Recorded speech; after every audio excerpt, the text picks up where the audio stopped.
सगळी आपण सगळी असं मागे सर सगळी करा मागे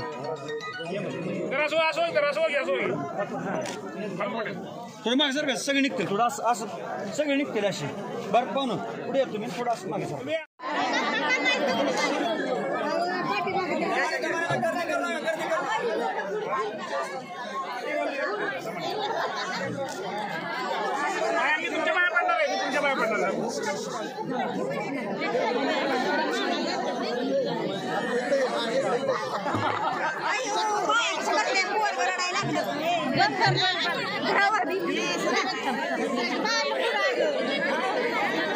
तर महाग सगळ्यात राहिली की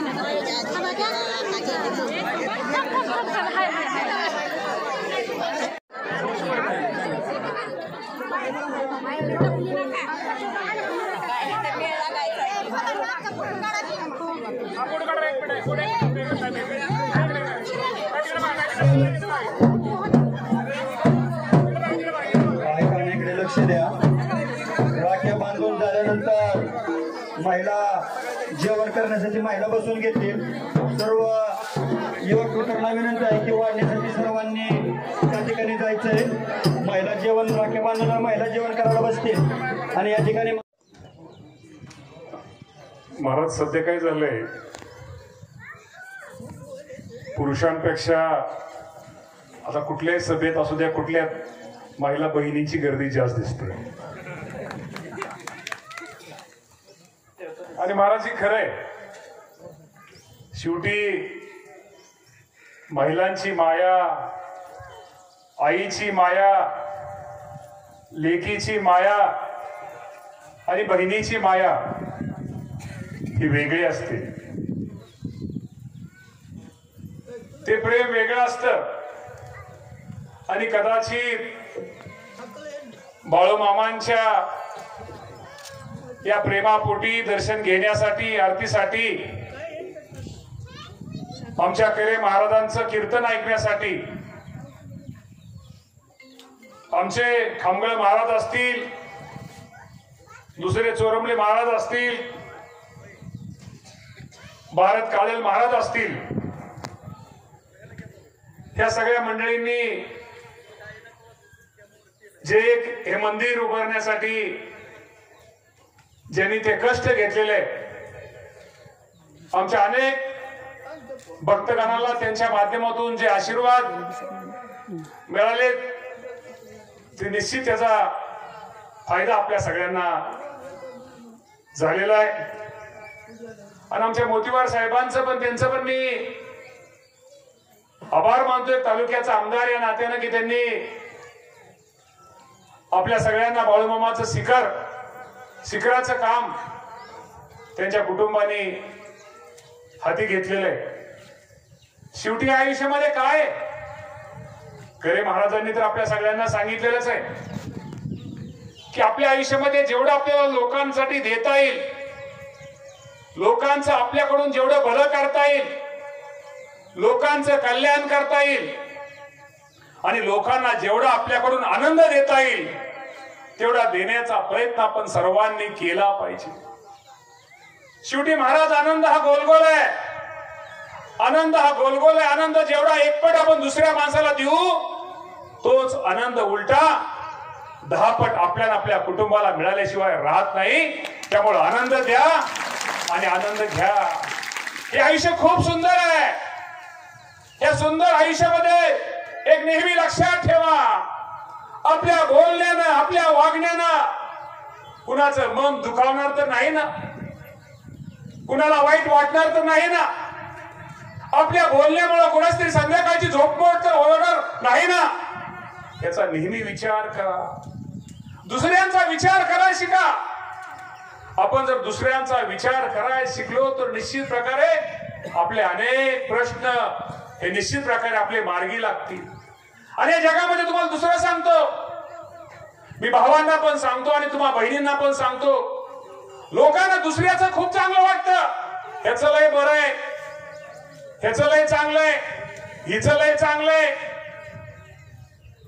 महिलांचं कसं असतं महाराज महिलांचं साडीवर असतं. ही जी साडी लय चांगली आहे. मुलींचं काय असतं, ही जी केस लय लांब आहेत. साडी केस सोडून द्या, दुसरं महिलांचं कशावर लक्ष असतं, गळ्यातल्या तोळ्यावर. 10 तोळे, हिजे 10 तोळ्याचं आहे, हिचं 15 तोळ्याचं आहे. मी तुम्हाला प्रामाणिकपणे सांगतो, 10 तोळ्याली पण सारखी असती आणि ग्रॅमवाली पण सारखी असती. काही तसं भेदभाव करू नका. शेवटी आयुष्यामध्ये एक लक्षात ठेवा, नेहमी मगाशी सांगितल्याप्रमाणे आपल्या घरात येणाऱ्या सुनेला तुम्ही लेकीचा दर्जा द्या आणि सुनांनो सासूला आईचा दर्जा द्या. ती मम्मी, आत्या, मॅम काय म्हणू नका तसलं. फक्त आई म्हणा. सासूला फक्त काय म्हणा, आई म्हणा. आई शब्दामध्ये इतकी ताकद आहे की सासू सगळं संपूर्ण. सासू इतकं निवडेल की तुम्हाला असे एकदम जोरात ही करेल. त्यामुळे नेहमी लक्षात ठेवा, आई वडिलांचा सन्मान करा. या जगामध्ये आपल्या आई वडिलांनी इतकं, सासू सासरे इतकं मोठं दैवत कुठलंच नाहीये. त्यासाठी कुठेतरी लांब बालाजीला जायची गरज नाहीये, लांब तिकडे कुठं वैष्णोदेवीला जायची गरज नाहीये. अरे तुमच्या घरातच तुमची आई, तुमची देवी आहे, तुमचे वडील, तुमचे बालाजी आहेत रे बाबांनो. या जगामध्ये प्रत्येक आई वडिलांना वाटतं आमच्या वाट्याला जे दुःख आलं, आम्हाला जे कष्ट पडलं, आम्हाला ज्या अडचणी आल्या, आम्हाला जो त्रास झाला, तो आमच्या मुलाच्या मुलीच्या वाट्याला येऊ नये. त्यामुळे हे आई वडील तुमची खूप काळजी घेत असतात. तुमच्याशी ती खोटं रागवतील, तुमच्याशी ती खोटं रुसतील, परंतु त्या कुठल्याही आई वडिलांचा त्यामध्ये स्वार्थ नसतो रे बाबांनो. त्या प्रत्येकाला वाटतं माझ्या मुलाचं मुलीचं कुठेतरी कल्याण व्हावं. ज्या वेळेस या जगातून तुमचे आई वडील निघून जातील ना, त्यावेळेस तुम्हाला तुमच्या आई वडिलांचं महत्व कळेल रे बाबांनो. या लोकांची नेहमी लक्षात ठेवा, जिवंतपणी जेवढी आई वडिलांची तुम्हाला सेवा करता येईल तेवढा करण्याचा प्रयत्न आपण सर्वांनी करूया रे बाबांनो. हे जीवन खूप सुंदर आहे रे बाबांनो. या जगामध्ये अनेक गोष्टी आहेत, प्रत्येकाला तुम्हाला मगाशी सांगितल्याप्रमाणे या जगामध्ये सुख पण आहे आणि दुःख पण आहे. त्यामुळे नेहमी लक्षात ठेवा, आनंद पण आहे आणि संकट पण आहे. प्रत्येकाला दुसऱ्याचं चांगलं वाटतं असं अजिबात नाही. दिसतं तसं नसतं, म्हणून जग फसतं. आपल्याला वाटतं आपल्याच घरात कटकट आहे, तकतक आहे, आपल्याच घरात असते, अजिबात नाहीये. अरे भरण्याच्या घरात पण तीच आहे, पाटलाच्या घरात पण तीच आहे आणि पवाराच्या घरात पण तीच आहे. तेव्हा मला आपण म्हणायचं माझंच चांगलं, अरे माझी सून चांगली, माझी लेक चांगली, हे नेहमी लक्षात ठेवा. नेहमी घरच्या. आणि काय होतं कधी कधी खामगळकर वाडीकर करांनो, कवटळी करांनो, कधी कधी लोकांना घरच्या माणसाची किंमत कळत नाही रे बाबांनो. नेहमी घरच्या जवळच्या माणसाला लोकांना बाहेरचं खूप, लांबच्या माणसाचं चांगलं वाटतं, बाहेरच्या माणसाचं चांगलं वाटतं. अरे खरी माणसं कोण, अडचणीच्या माणसं, खरी आपल्याला मदत करणारी माणसं कोण, आपल्या सुखदुःखामध्ये, आपल्या विकासामध्ये आपल्याला रस्ता कोणी दिला, आपल्याला पाणी कोणी दिलं, आपल्याला सभामंडप कोणी दिलं, ही सुद्धा माणसं. महाराज तुमचा जरी कार्यक्रम असला तरी मला कुठेतरी बोललं पाहिजे महाराज. शेवटी रडल्याशिवाय आईला पण कळत नाही. आज तुमच्या खामगळवाडीकडे येताना तुमचे पूर्वीचे रस्ते काय होते, तुमच्या गावामध्ये, तुमच्या कवटळीमध्ये काय बरं, तुम्हाला निमगोला जायचं म्हणलं तर काय होतं, कारखान्यावर जायचं म्हणलं तर काय होतं, हे तुम्ही शांतपणे विचार जर महाराज केला. आणि ही कामं विकासाची इतक्या सोप्या गोष्टी नाही आहेत. ह्यासाठी खूप प्रयत्न करावे लागतात, खूप झिजावं लागतं, मरावं लागतं, पाठपुरावा करावा लागतो. कुठली काही जादूची कांडी नाहीये की लगेच तुम्हाला एक जादू, ते काय जादू फिरवल्यावर काय असतं. त्यामुळं सतीशराव, मी सगळ्याच नाव घेत नाही, मी तुम्ही नीट सगळ्यांनी शांत डोकं ठेवा रे बाबांनो. आणि एक लक्षात ठेवा, या आपल्या जसं संसार आहे किंवा आपल्या भागातून ज्यावेळेस एखादी चांगली माणसं जर एकदा दूर गेली ना किंवा दूर फेकली ना त्यावेळेस आपल्याला आपल्या माणसाची किंमत कळले बाबांनो. ह्या जगामध्ये अनेक स्वार्थी माणसं आहेत. काही ज्यावेळेस वेळ येते त्यांच्या वेळेस त्यावेळेस पाठी वाट टाकतील, तुझ्याकडे चहा प्यायला यायचं म्हणतील, तुझ्याकडे जेवायला यायचं म्हणतील. पण नीट माणसं ओळखाय शिकली पाहिजे आयुष्यामध्ये. एक लक्षात ठेवा पाटील साहेब, तुम्ही पण आज इथं कार्यक्रमासाठी सगळी जण मंडळी इथं सगळे हजर, बाळूमामाचे अनेक इथं भक्त दिसतायत. त्यामुळे आज हा कार्यक्रम हा वेगळा आहे. आणि महाराज आज आमच्या लाडक्या बहिणी इथं जास्त हजर आहे, माझी एक बायको सोडून. सरकारने तुमच्यासाठी स्कीम आणली, पैसे मिळाले का? मिळाले का? तुमची खाती जॉईंट आहेत का सेपरेट आहेत? जॉईंट ठेवू नका. आल्याला पण कळायचं नाही, गेल्याला पण कळायचं नाही. त्यामुळे आपली आपली सेपरेट खाती ठेवा. आहे पैसे तुमच्यासाठी दिले, हे पैसे सरकारने तुमच्यासाठी दिले.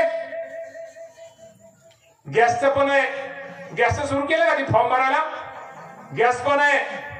लाडकी लेक माहिती का? लाडकी लेक, लाडकी लेक माहिती तुम्हाला? महाराज लाडकी लेक अजून इथल्या खामगावडीच्या लोकांना, निम्या लोकांना माहिती नाही. काय झालंय? मुलगा मुलगी भेदभाव करतो आपण, बरोबर आहे. मुलगा म्हणजे वंशाचा दिवा. आणि काय आपण म्हटलं का नाही, सासूचा ऐका नाही, सासराचा ऐका नाही, आईचा ऐका नाही, तू नको सांभाळ मी सांभाळती अशी म्हणते. कोण सांभाळत आहे? का का मुलगी नकोय? मला मी म्हणतो मुलगा मुलगी आपण समान वागणूक दिली पाहिजे. आता मी मुद्दाम तुम्हाला लोकांना आज महिलांना म्हणतो, आज तुमची संख्या जास्त होईल का हो? तुम्ही पण कोणाच तरी आई आहात ना, तुम्ही पण कोणाच तरी लेक आहात ना, तुम्ही पण कोणाची बहीण आहात ना. मग कशासाठी मुलगा मुलगी भेदभाव आपण करतो? मी तर म्हणतो ही मंडळी जबाबदार आहेत मुलगा मुलगी भेदभाव करायला, पण डबल जबाबदार तुम्ही आहात. तुम्ही जोपर्यंत लोकांना सांगत नाही अरे मुलगा असू दे मुलगी असू दे हे दोन्ही सारखीच आहे. बघा या जगामध्ये अनेक आता मुली अशा मुली आहेत हे खूप चांगलं काम करतायत. हे वंशाचा दिवा विसरा. मी नेहमी म्हणतो प्रेम कुणाचं असतं? बहिणीचं असतं, लेकीचं असतं, आईचं असतं.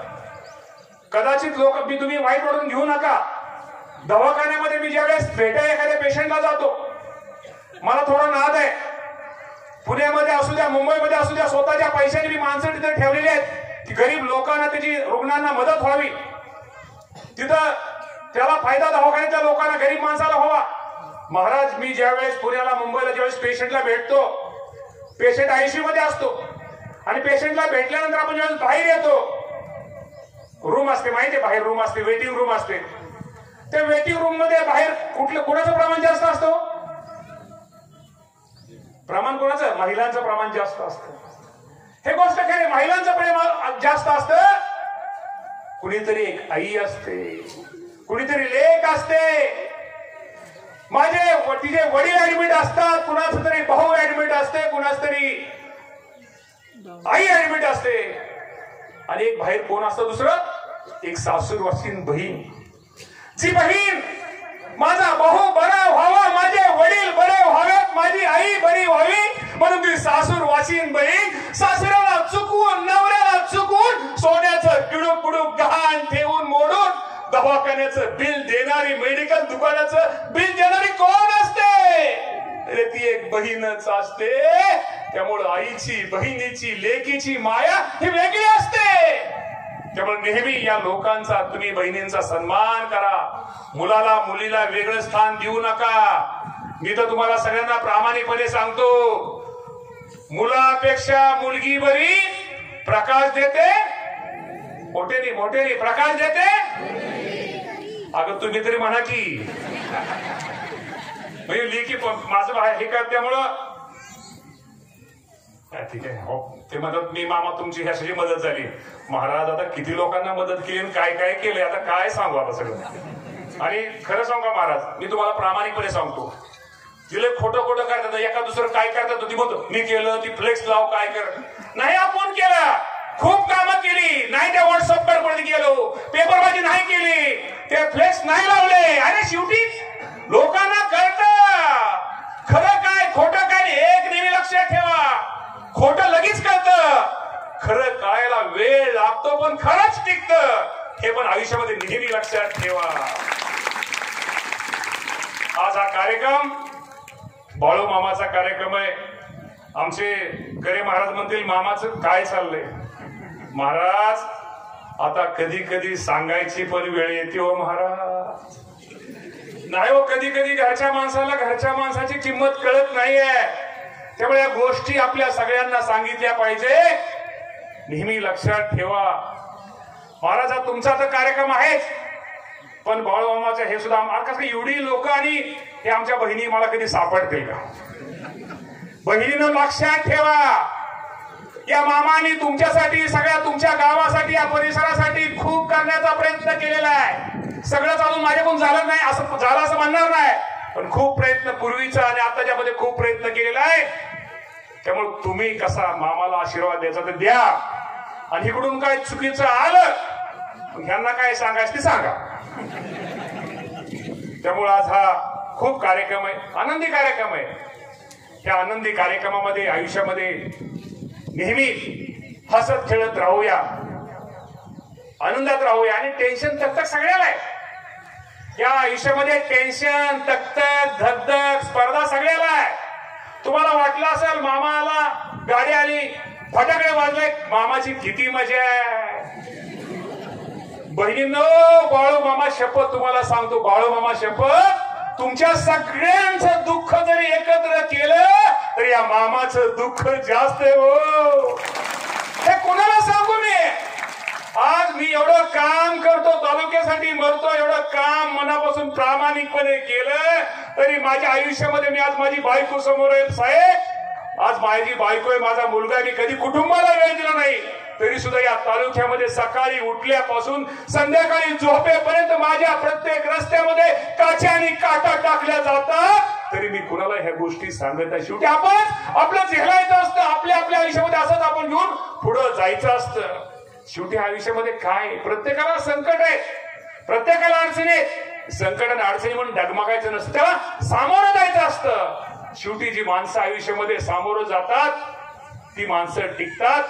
त्यामुळे आज हा कार्यक्रम वेगळा आहे, बाळूमामाचा कार्यक्रम आहे. ज्या बाळूमामाचा आपण नतमस्तक बाळूमामा धरतो, एक बाळूमामा कुठे आपल्याला एक प्रेरणा, एक ऊर्जा आपल्यामध्ये आपल्याला मिळते, आणि त्यातनं कुठंतरी आपण आपल्याला घ्यायला मिळतं. त्यामुळं सगळ्या ग्रामस्थांना मी हात जोडून विनंती करतो, काय माझ्याकडून बोलताना चुकलं असेल, महाराज काय झालं असेल तर समजून घ्या आणि मला सांभाळून पण घ्या, ही आपल्या सगळ्यांच्या आणि बाळूमामा चरणी प्रार्थना करतो आणि थांबतो. धन्यवाद. जय हिंद, जय महाराष्ट्र.